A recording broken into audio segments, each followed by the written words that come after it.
আসসালামু আলাইকুম doctor sir. আপনি দেশ চালাইতেছেন 11 মাস ধরে প্রকাশে। আপনি জানেন কতগুলো মার্ডার হয়েছে, খুন হয়েছে। আপনি ন্যায্য বিচার কতগুলো করছেন বলেন?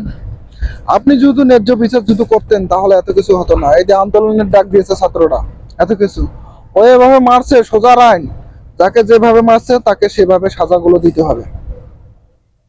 যেভাবে নিষ্ঠুর ভাবে মারানো হয়েছে তাকেও সেভাবে নিষ্ঠুর ভাবে মারানো হোক। তাহলে এনকাউন্টারে ফাঁসি, তাহলে দেশ ঠান্ডা, তাহলে সমস্ত কিছু।